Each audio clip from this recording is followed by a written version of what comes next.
Now, rarely I have done reviews on some films I haven't seen in ages. And here's my review of one film I've not seen in a very long time. I doubt I will ever watch this again. But this was at the time a guilty pleasure. You know how boy meets girl, boy falls in love with girl, and all that jazz. But what happens when boy learns that this gal is more than something else, like, say, his sister? And it's in this film that turns 25 this year. Let's talk about the film called Say It Isn't So. Big D's Entertainment Rankings and Reviews.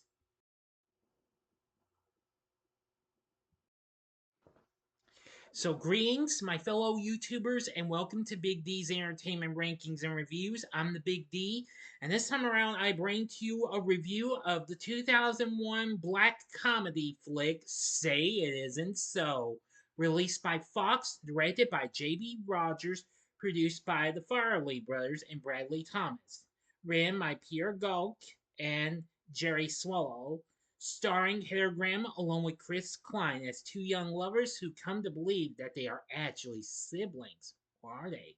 This film was released on this day, March 23rd, 2001, and was a major dud at the box office, but it was at the time a guilty pleasure when I first watched it. But now, of course, I don't feel like I would want to see it again because it's been like, I don't know, it's been like nearly 2 decades since I last saw this film. I never saw it again. Anywho, I'm gonna give you the story, so if you haven't seen it yet, tough luck. I'm gonna give it to you anyway. But don't worry, I'll give you the warning when I get to it, okay? Let's get into the story. Gilly Noble takes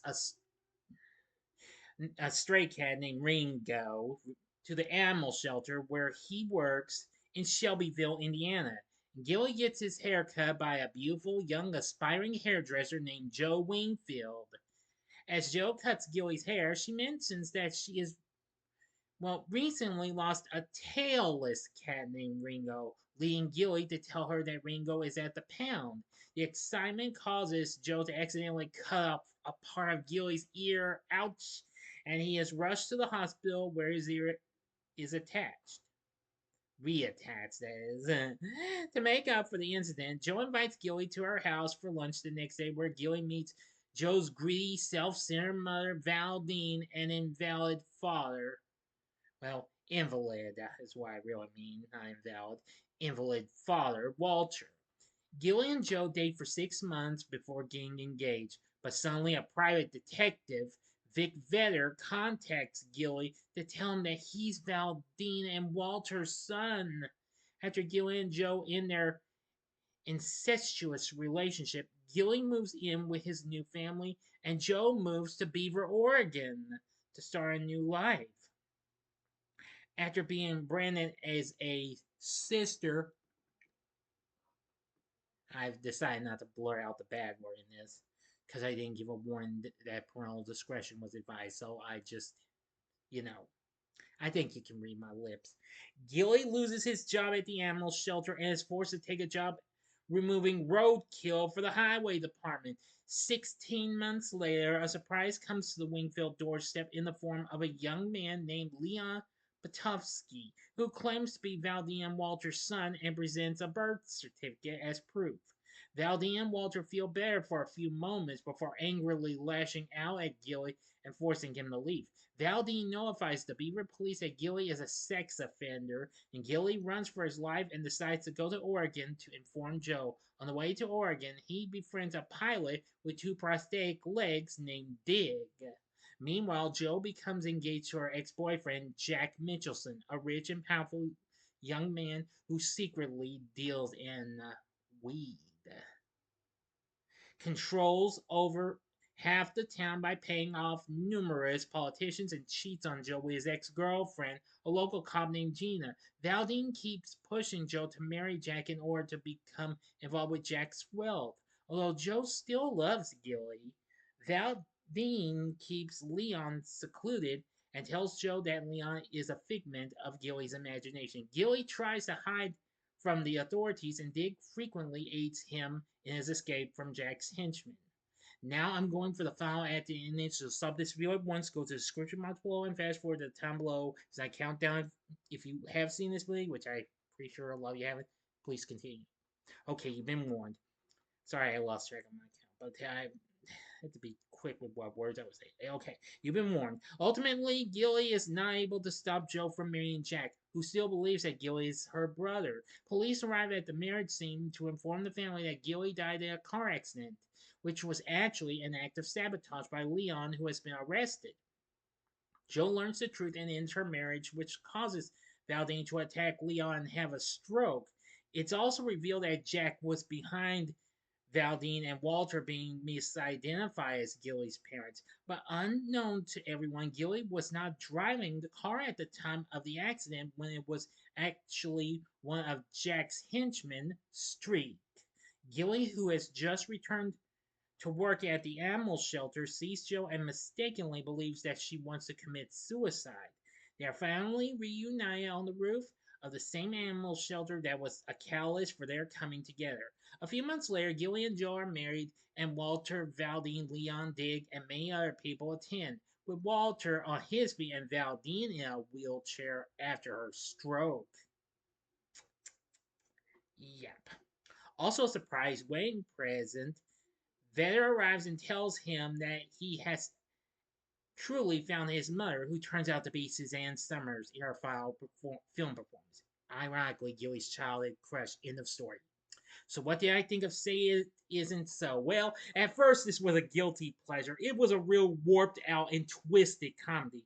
Since after the Farleys had a bit of success with Fox with There's Something About Mary in '98, and this was after they had just completed Me, Myself, and Irene the previous year, this film, well, it's okay and what have you. It's not that great of a film. I can try to do my best to defend this, but I can't defend this 110%.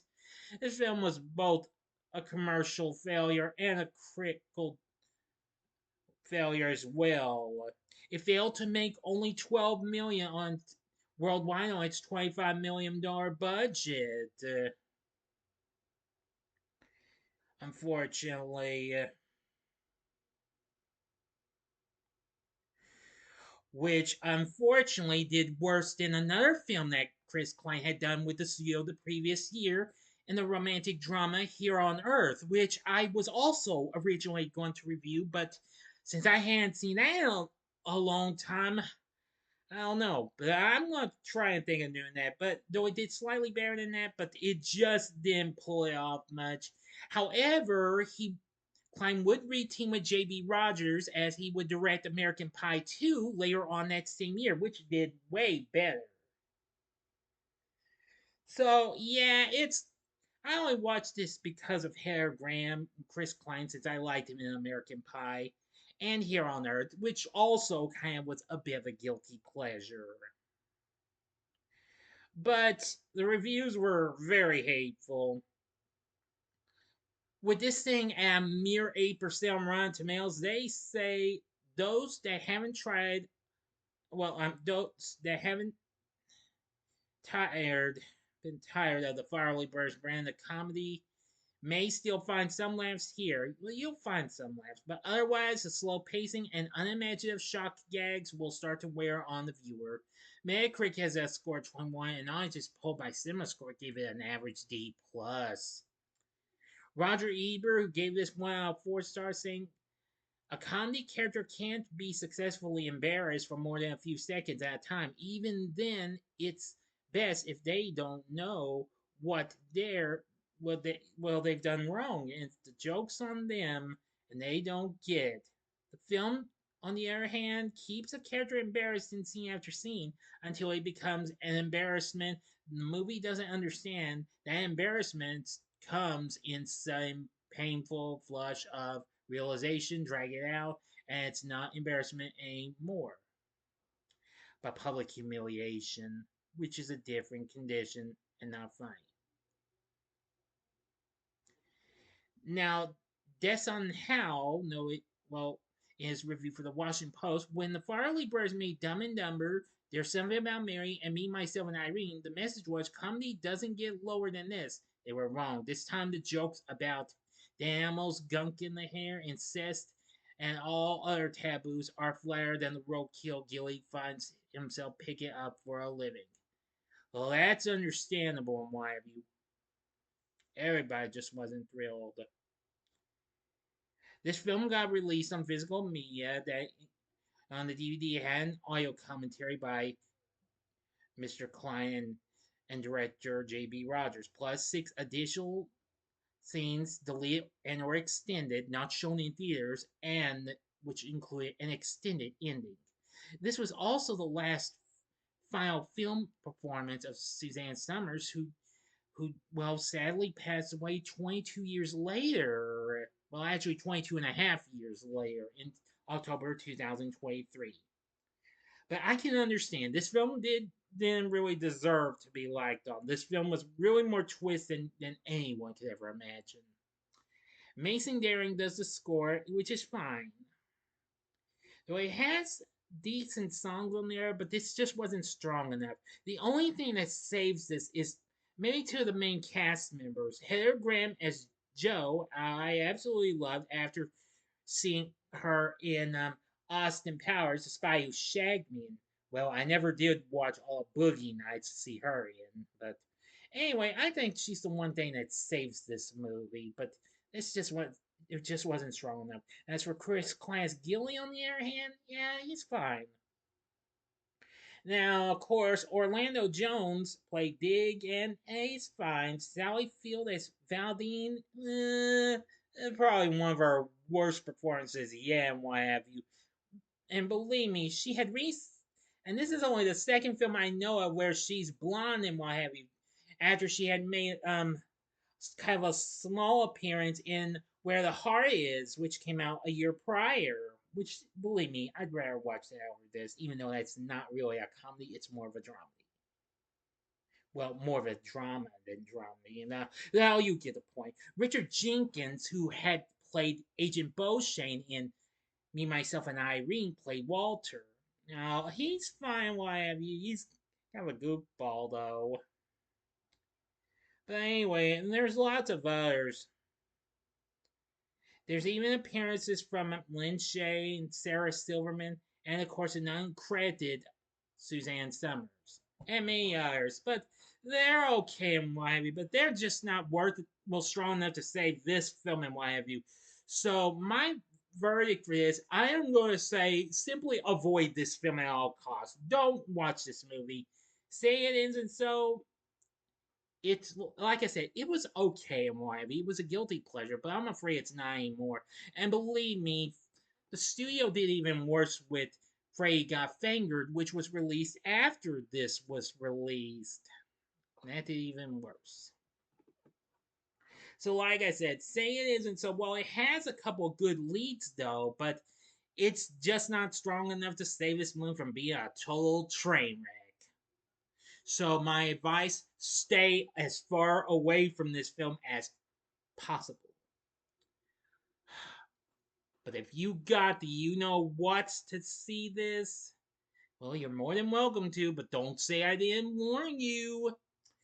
So, what did you think of Say It Isn't So? Let me know in the comments section below. If you like this video, click the like button, subscribe, click the bell for notifications, and be a part of the Big D Nation. Continue to help support my channel, and you know the rest. And we'll have another video coming up for you soon, which even though I don't have one for tomorrow, but stay tuned, you will get a special one. I will have a special announcement coming up soon as well, but stay tuned for that, details to follow. So if you did like my review of this, check out my reviews of these two Farley Brothers films. You'd be better off watching over Say It Isn't So. Check out my review of There's Something About Mary from 1998 in the upper left-hand corner, or my review of Me, Myself, and Irene from 2000 in the upper right hand corner. Or if you really got what it takes to see this, well, actually check out my review of The other film that J.B. Rogers did after this, one that would really redeem himself, American Pie 2, which came out months after this film did in 2001. And the bottom right hand corner is the button you can click to subscribe. If you like rankings and reviews on movies, TV, music, video games, etc., then I'm your guy. Thanks for watching. Until next time, I'm the Big D saying, see ya.